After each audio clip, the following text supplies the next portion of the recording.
Alright, everybody. So, in my last Dead by Daylight video, I mentioned there would be a part 2, and this is it. Last video, we went over the server-side hit validation and tick rate upgrades, as well as the hillbilly changes, and my concerns over them.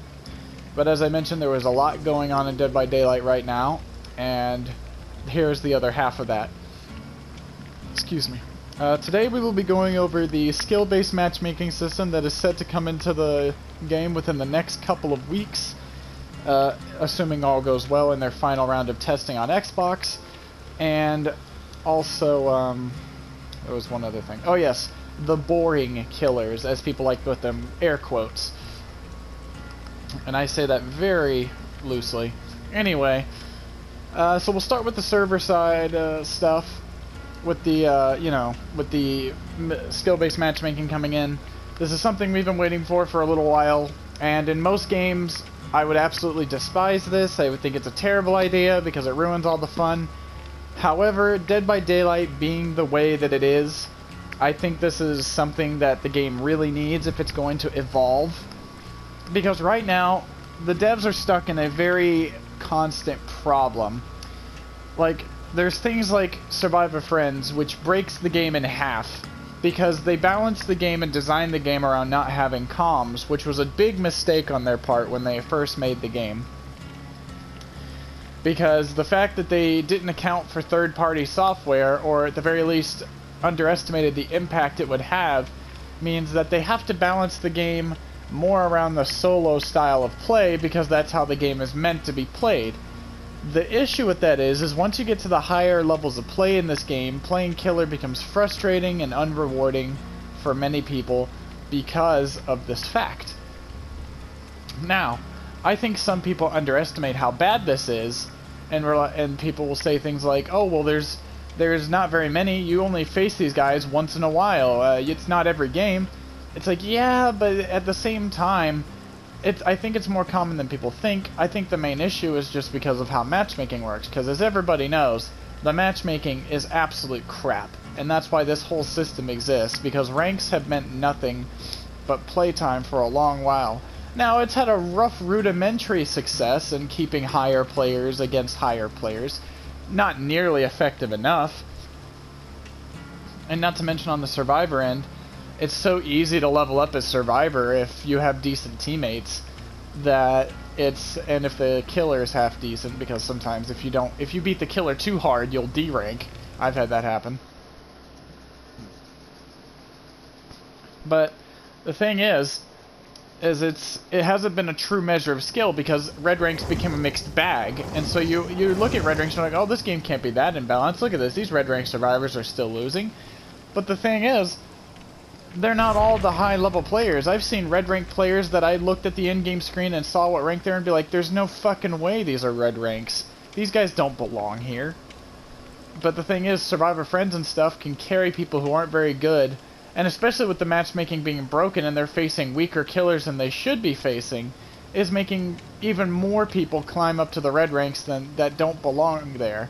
And it truly just became a measure of how long you played, not how well you've played. So that's what this new system's made to address. According to the devs, it is very good at predicting the outcome of matches, and when a match is not, and if a match is imbalanced, it will know how imbalanced it is, and will adjust scores accordingly to get people matched up with people closer to their skill level.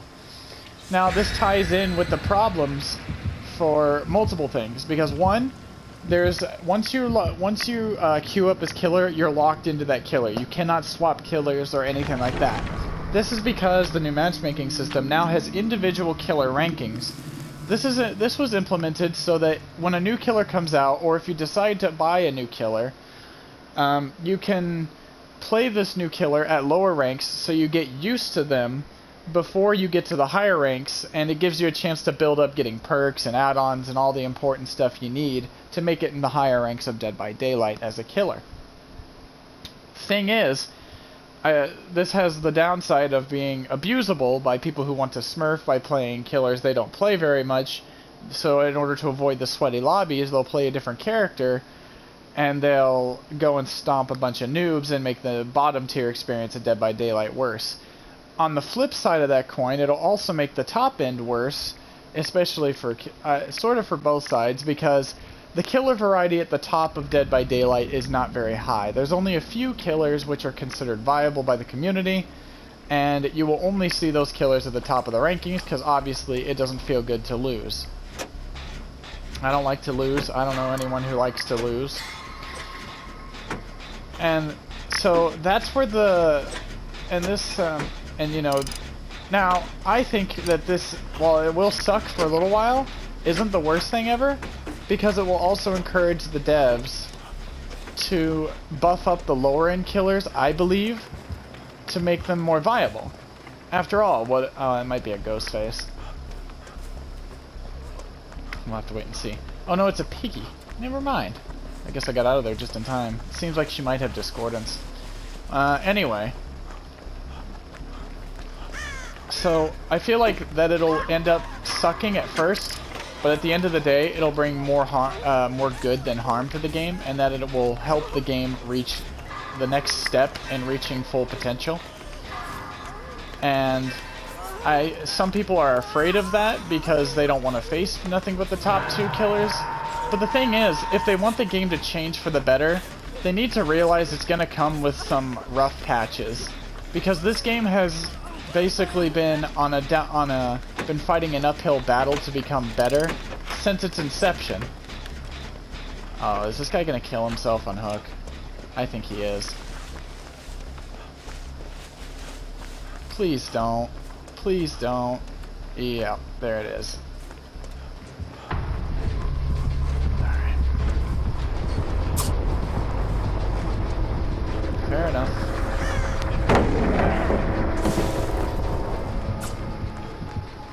Oh, I shouldn't have done that. Wait. Pallet?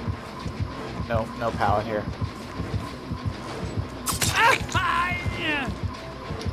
How unfortunate for me.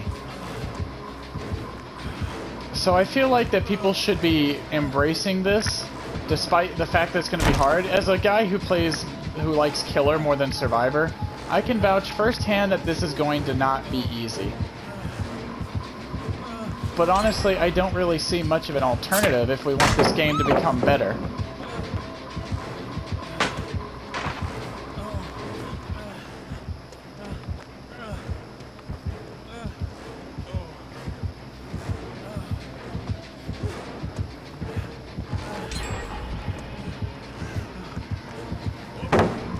Alright, that was a bit of an early usage of that pallet. I could have played that a little better. But anyway,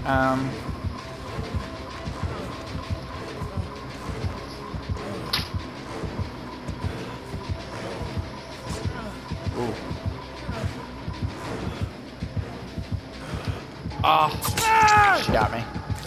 That was a good chase, though, I think. Oh, hemorrhage. Why? Oh, she has dying light and thanatophobia. Ooh. Cheeky. Well, at least my teammates have been cranking the gens as hard as they can.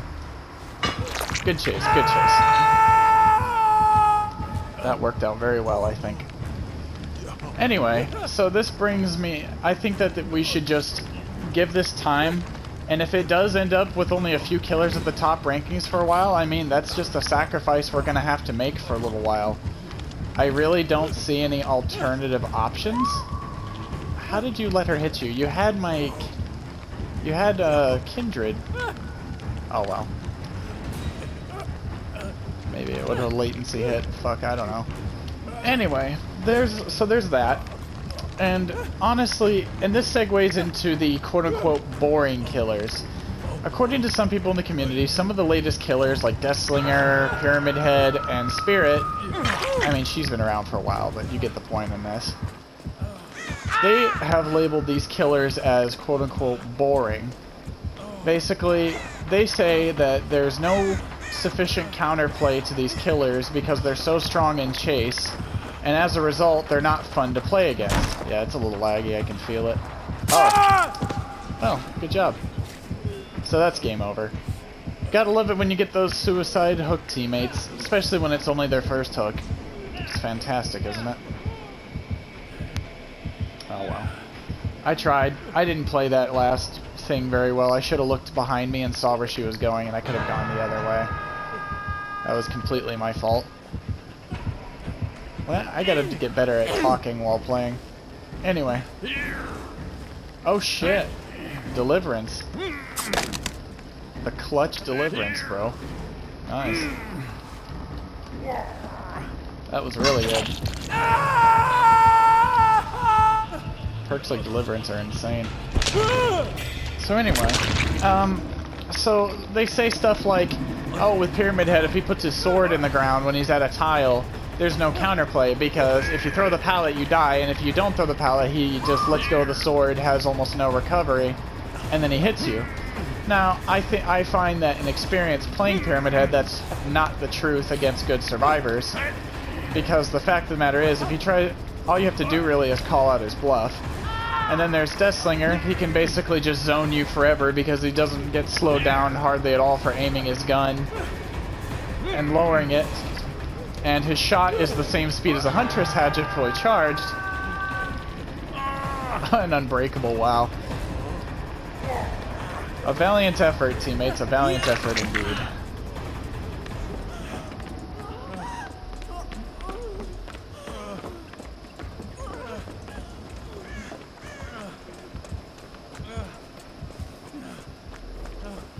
May as well farm as many points as we can.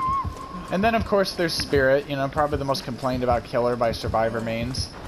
Basically, the gist of it is she doesn't give very much feedback in chase, and therefore she's... Oh, shit. My dead hard didn't work. That's a shame. There's not really much feedback in chase because you can't see what she's doing. But the problem is if they give too much feedback, she's useless. Anyone who played her PTB or saw what her PTB was like can tell you that firsthand. And the problem is they are like, well, I mean, it's the killer is so strong in chase we can't really do much of anything, but people are not seeming to understand this is not supposed to be a 1v1 scenario. You're trying to treat this like a 1v1. They're not looking at this as a 1v4, they're looking at this as a 1v1. The killer caught them quickly and downed them and killed them quickly. Rank 11, that makes sense. Matchmaking system in full effect. Anyway, so they say this kind of stuff, and like I said, they're not looking at this like it's a 1v. They're not looking at this like a 1v4. They're looking at it as a 1v1. If they can't run the killer for a minute straight and escape chases every other chase, they feel the killer is too powerful because they're actually succeeding in fulfilling the 1v4 role. What people need to understand is that the killer is not supposed to be on par with you at any point in the game. You are never supposed to have equal power to the killer. That's just absurd. If that's the case, the game will never be balanced, because if you do that, then Survivor Friends will do as they've been doing and break the game in half. I'll play a killer game for the last part of this. But anyway, who do we play? Who do we play? Who do we play? You know what? Let's play some Legion. Let me experiment with a new build. This build, unfortunately, didn't work out too well. I've been liking, let's get some Enduring Spirit Fury. I haven't played this build in a long time. But Legion doesn't have much going for him. You know, Bamboozle might not be too bad, too. I'll experiment with that after this. And see how that goes. So, that's the mentality people should be taking, because all of these killers can lose. None of these killers are unbeatable. And even then, most people claim that against a good spirit you can't do anything. That is not true at all. I see it in streams all the time. I do it myself. As spirit, people do jukes that actually catch me off guard quite a lot. And honestly, if the whole argument is if you're injured, you're dead, well, I mean, that's like saying if you get injured and the Oni follows you, he gets his power no matter what. I mean, duh, that's what the killer's like. If you're more vulnerable when injured, that's the whole point of the injured sounds. And it's silly because the spirit can't like just appear wherever she wants. She has to obey the logic of the physical objects of the game. She has to actually maneuver them, and she has to try to track you as well using her sounds and the scratch marks, but scratch marks aren't reliable. And now, yes, a discussion can be made about Strider and the Strider making it too easy.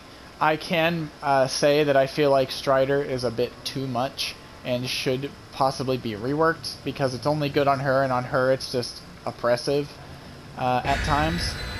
But it also doesn't make her uncounterable either. You can still do very similar to what you do now. It's just your Iron Will is not going to completely counter her ability to hear you, and some people have suggested stuff like give her omnidirectional sounds or no sounds at all. It's like, no, that's too much. She will become a very bad killer if you do that, because you will never be able to track survivors. They will just walk, make their scratch marks disappear, and then you will never be able to find them because you have nothing to track them with. That's the whole point of her. I don't know what's going to happen with Spirit. I'm hoping they don't do too much to her. I'm thinking what they should do is add an actual in-game indicator, not the bug one we have now where she's covered in sparkly lights. But they should add an indicator when her phase begins, but it shouldn't be like for her whole phase, in my opinion. It should be like a flickering like she does when she's passive phasing. That way, attentive survivors know when her phase has started, so you can get a general direction of where she is. You know she can't see you, so that's your chance to make a play, and that's her chance to make a play. I feel like something like that is what we need to do, because it'll keep her mind games intact while also requiring her to have to use her meter, but also be smarter with it, instead of not needing to use her meter until you're injured. And making it to where you can just fake the standstill mind game. I don't mind it personally, but people do, and I'm trying to compromise with this because I don't want to see Spirit gutted. I really don't. It's nice having more good killers. It's not nice when every killer sucks. Jeez, there's no footstep noises. Nice try.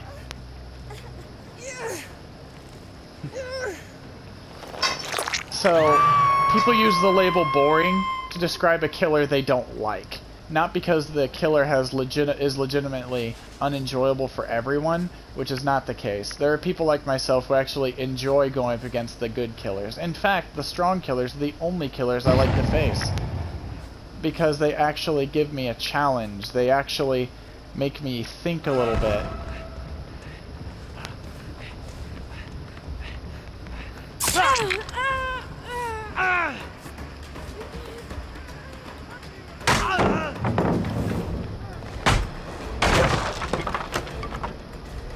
Well, that wasn't very nice.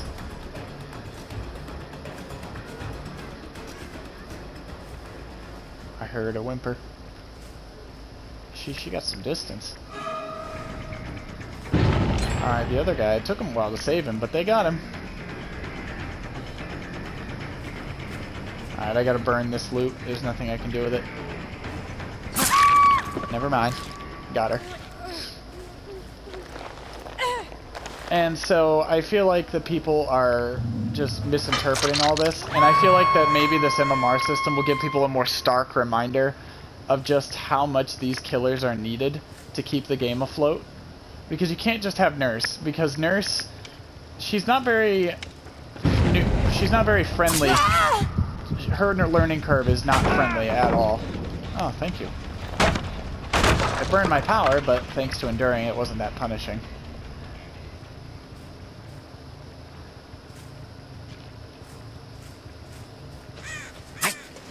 Ah.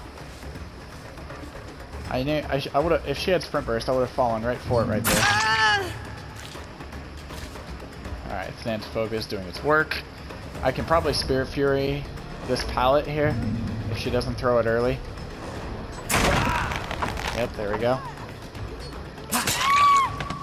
Nice.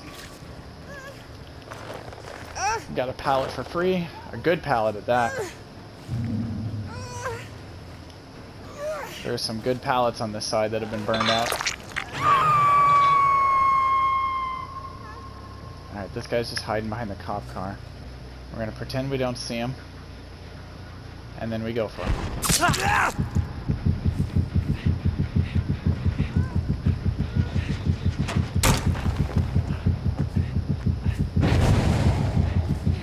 Aw, did I fuck up?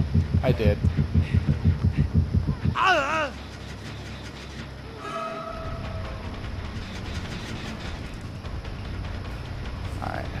There's a Kate this way.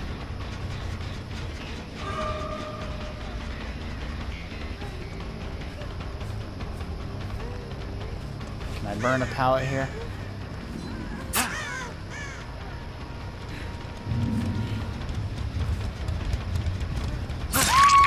Alright, this Kate's not the best. I thought I was gonna have to just burn a pallet or two, stack up my Spear Fury a little more, but it's fine. I don't need to.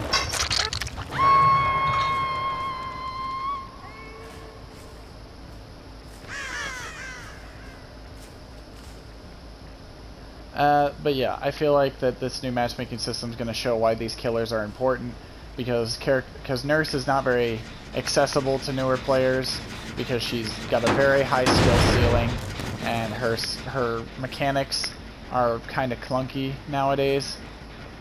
Her add-on pass, or rework, whatever it is you want to call it, really was a big decline for her in both play rate and people's views of her.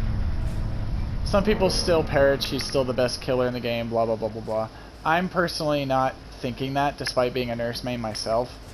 Now granted, I am on console, so I have a harder time playing Nurse than other people, and controller survivors have very, very sharp and well-accessed controls, which makes them in a lot of ways more powerful than PC survivors. But at the same time, I think I don't really, even when I watch like PC live streams and such, and watch these good streamers, unless they're the streamers themselves, I don't see many nurses actually winning matches, which these streamers have thousands of hours under their belts, and they play the game basically for a living. So it's not really a fair gauge of her power, especially with the matchmaking being completely broken. Because if I went up against a bunch of rank 20s as Trapper, I could make Trapper look like the most overpowered killer ever made. Because I would completely dominate. They would have no chance. I'd be catching them, I'd be snagging them in traps, they would have nothing on me.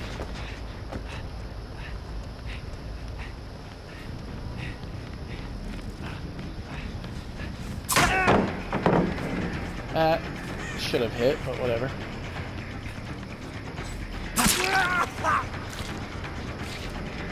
It's all good. We've got a survivor dead already, so we're not exactly stressing anything. Alright, maybe I can force him to throw it here. Thank you.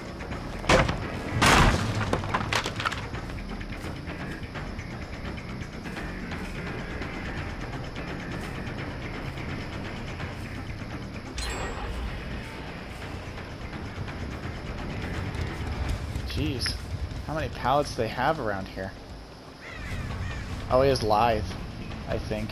Pretty sure he just vaulted that. I heard someone behind me.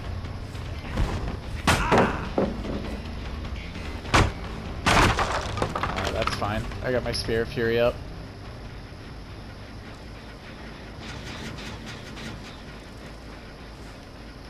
And they knew I was coming.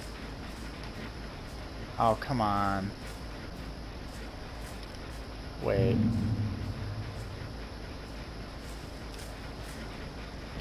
Ah!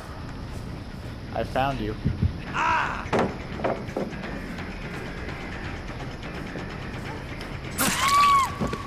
That was confusing. I didn't realize there was an opening there. We both mutually fucked up on that one.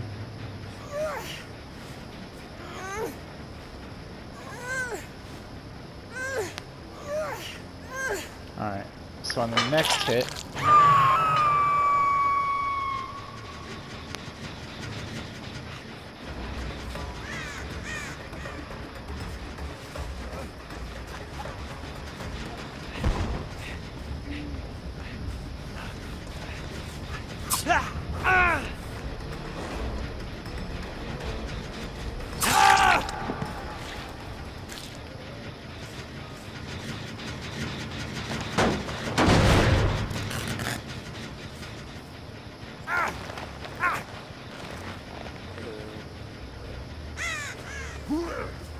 Probably could have just slugged him and went for the third girl, but why the hell not?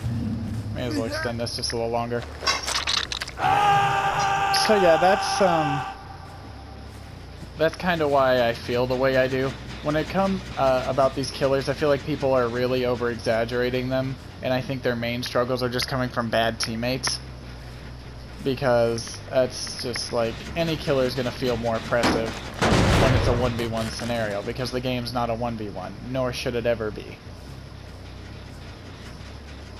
And honestly, if you want to label a killer boring, I feel like the only killer that's boring is Legion.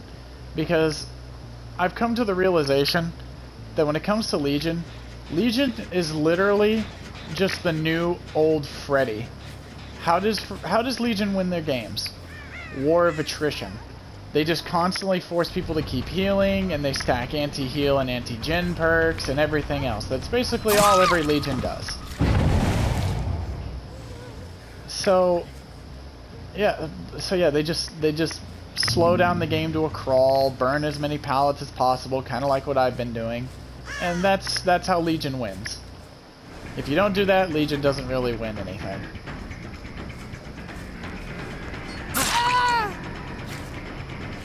Because Legion has no real chase power, actually pretty much none at all. They have a good pressure tool in the form of the Feral Frenzy. Alright, do you have Dead Hard? Nope, but you got aim dressing. These guys must have balanced landing. Now they haven't been working on gens because that other girl was slugged and he had to go save him, and thanks to Thanatos that took a little longer. There we go.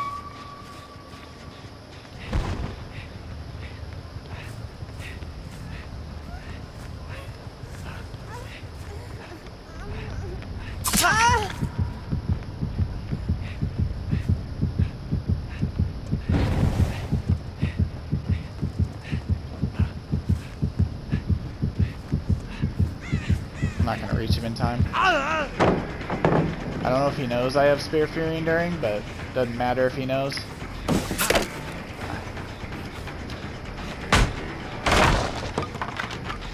Right. There's the other chick. The other Nia. What's up, other Nia?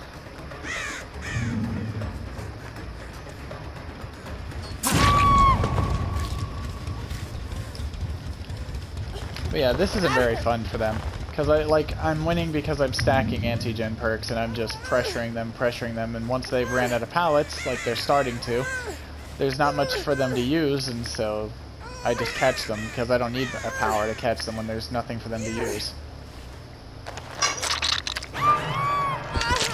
Legion's kind of the polar opposite of Clown. Clown's got a decent chase tool, but no map pressure, that's why he loses.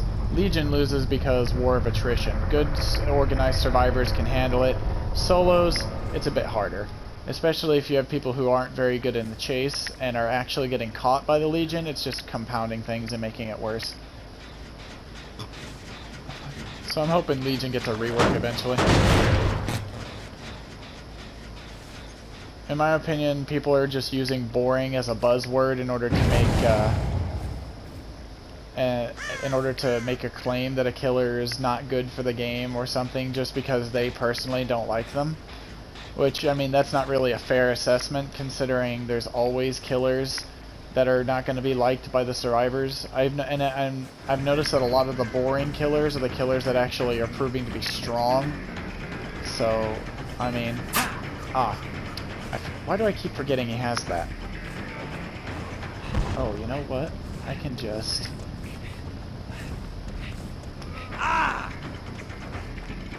I didn't fall for it. He's throwing the pallets early because he knows. Oh. I should have known he was going to double back on that. Barely paying attention anymore.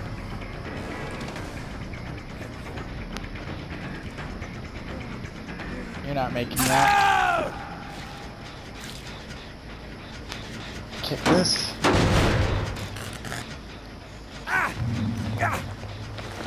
So yeah, that's the gist of what that's basically my synopsis on these issues. You know, let me know if you disagree with me or agree with me, or if you have anything to add on to this topic. Because I mean, I think I pretty much said all I can say about this. Oh shit! I didn't realize there was only 2 of them left. I forgot the other one died. Okay, fair enough. Alright, got some map pressure here.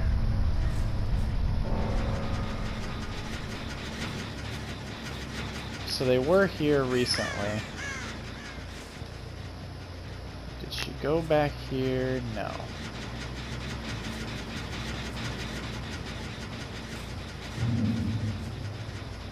Let's see if we can find the hatch before she does.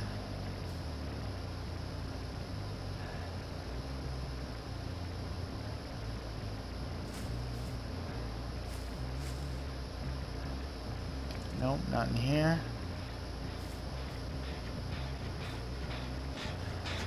Oh, there's scratch marks. Has she found it?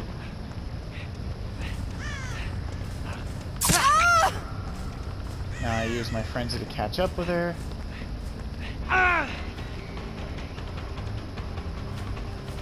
Probably could have done that a tiny bit better. Got Spirit Fury, so if she finds a pallet, I'll just swing at it. Alright, she's got nothing here.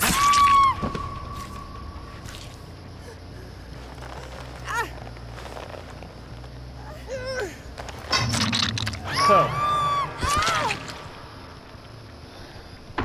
this is why I feel like this whole new thinking of killers being quote-unquote boring or uncounterable whenever there's clearly ways to deal with them is not healthy for the game at all, because this is the kind of thing that happens. Anyhow, thank you all for watching this video. Like I said, be sure to comment down below what you think, and yeah, please let me know if you agree, disagree, and why. And yeah, if we can, let's have a conversation about this. You know, I feel like this is worth talking about. I've said my end. Let's see what your point of view is. In the meantime, I'll see you later, on whether it's on stream or in the next video. Peace.